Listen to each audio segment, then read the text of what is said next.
things that will destroy them. They will mate with houses that will incorporate them and leave no remnant of them. They are not the house that others come into and they maximize and take up more space because they are absorbing more things and they are expanding. No, they are being absorbed into other people's houses, lesser houses that have no reflection of their true house, that cannot protect them. And in doing so, they are being erased. Samson comes up from amongst these. This is why God sent the angel to Samson's family, because it was such a dire situation. Something needed to be done to try to put a stop to it. So Samson comes forward.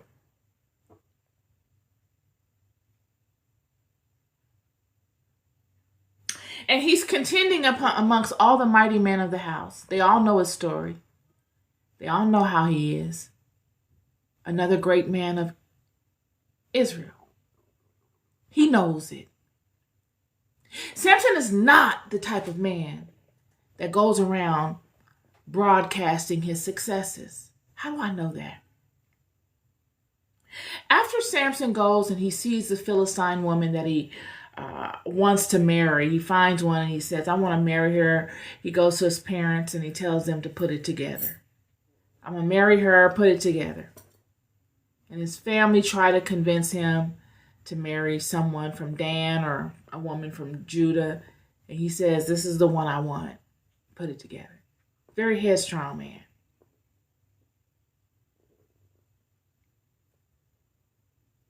And he goes with his father and his mother to visit the woman. But he's off to himself. And a lion comes upon him. Verse 5, chapter 14. Then went Samson down and his father and his mother to Timnath, and came to the vineyards of Timnath, and behold, a young lion roared against him. And the Spirit of the Lord came mightily upon him, and he rent him as he would have rent a kid, and had nothing in his hand. But he told not his father or his mother what he had done.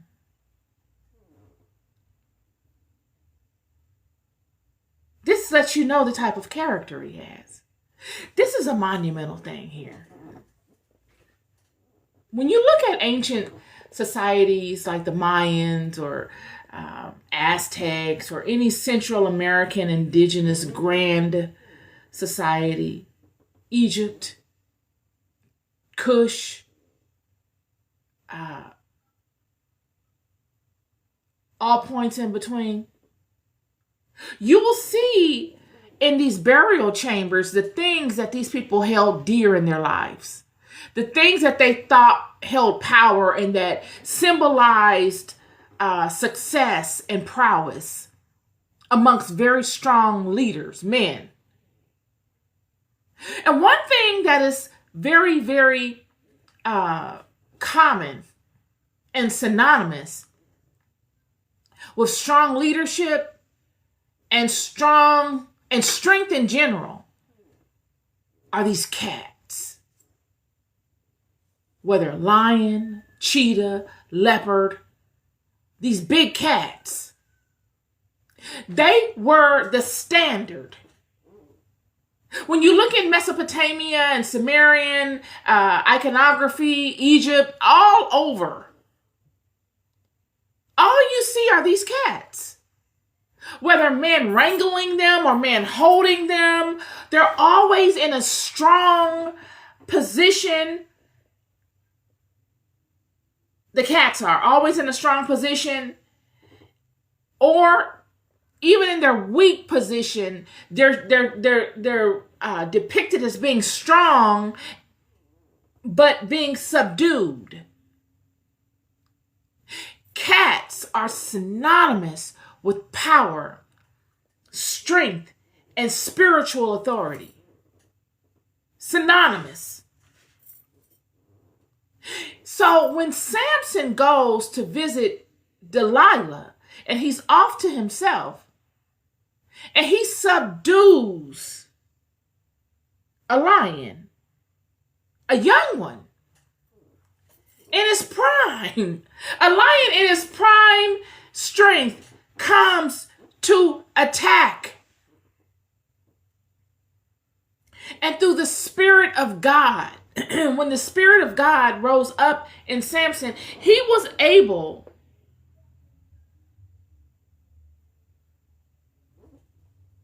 to destroy the lion with no weapon.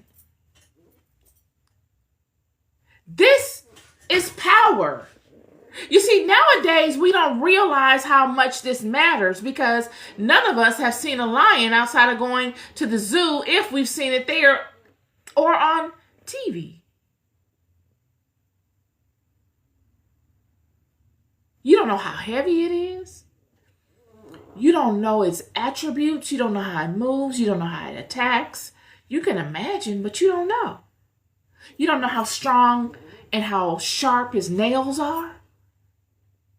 You don't know. Samson, the man that you would not be able to distinguish his strength by looking at him, overcomes this lion with his bare hands.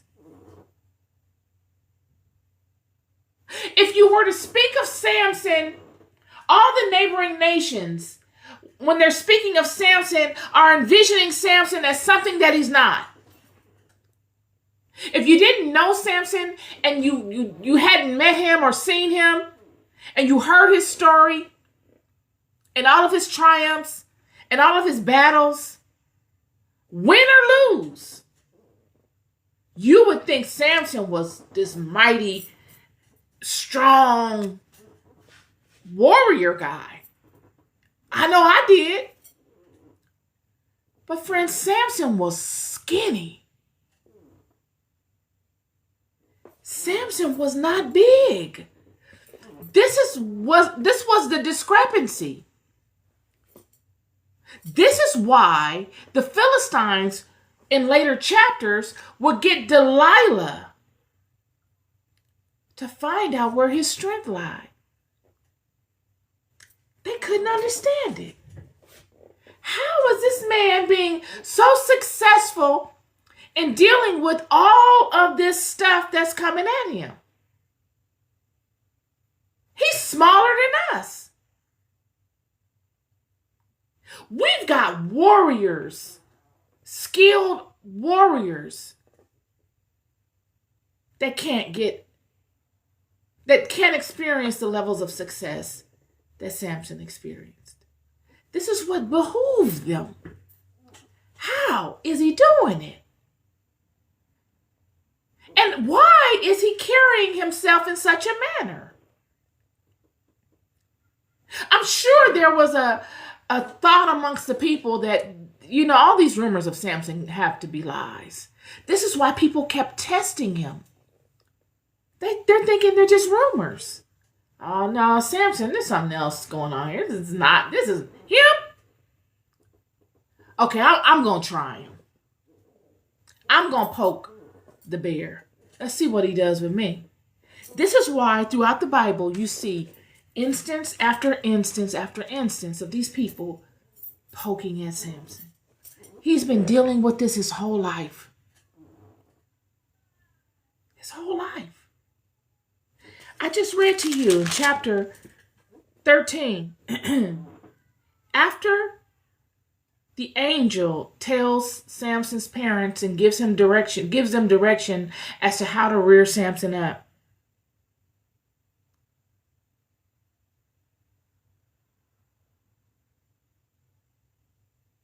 It shows that Samson grew and God would bless him. And in verse 25 it says, "And the Spirit of the Lord began to move him at times, in the camp of Dan between Zorah and Eshtaol.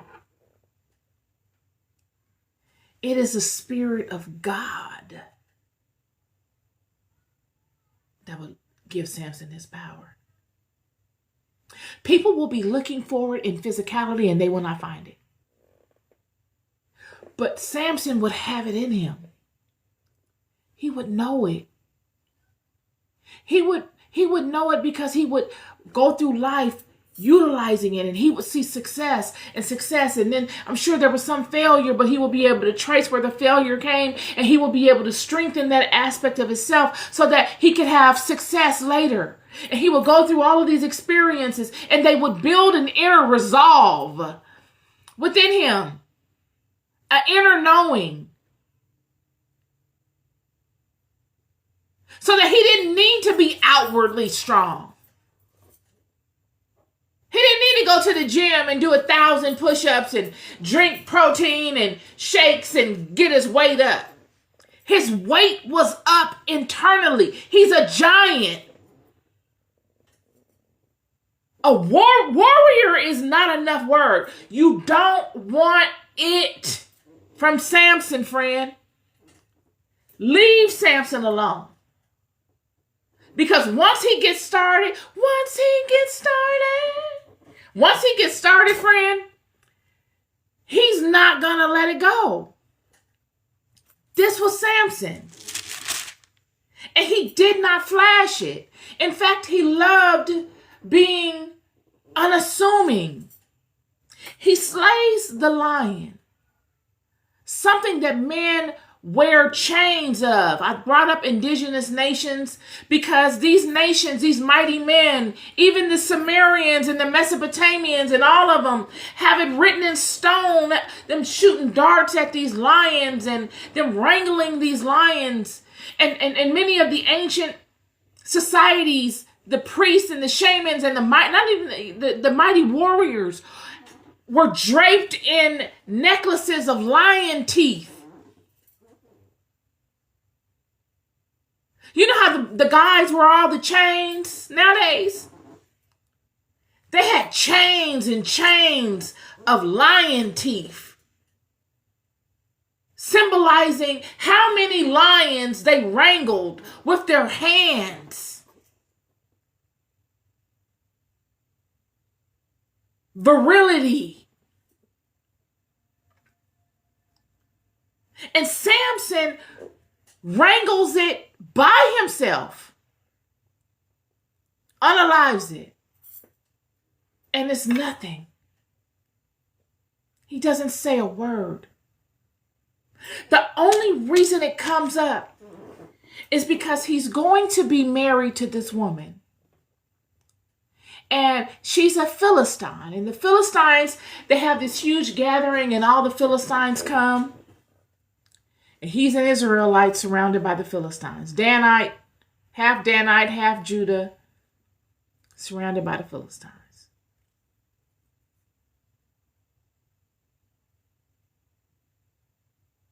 And none of his friends come. He doesn't have any friends. Doesn't seem right. Verse 10 of chapter 14. So his father went down unto the woman, and Samson made there a feast, for so used the young man to do. And it came to pass when they saw him that they brought 30 companions to be with him.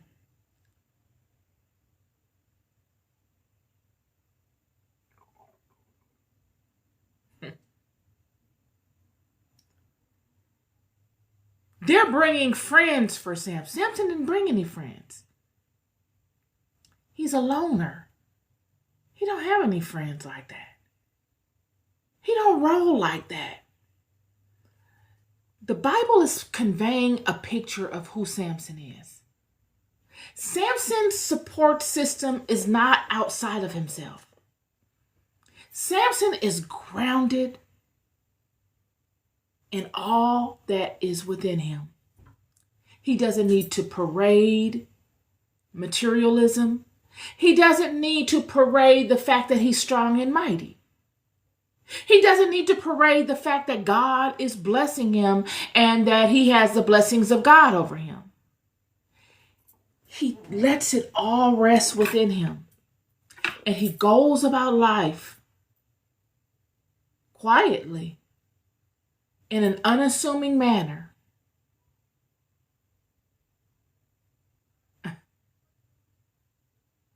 And he lets all those that he interacts with that choose to try him figure it out. All of them will figure it out. They will all, every single one of them that try him, create paths for themselves that will do nothing but curse them. Where is the lie?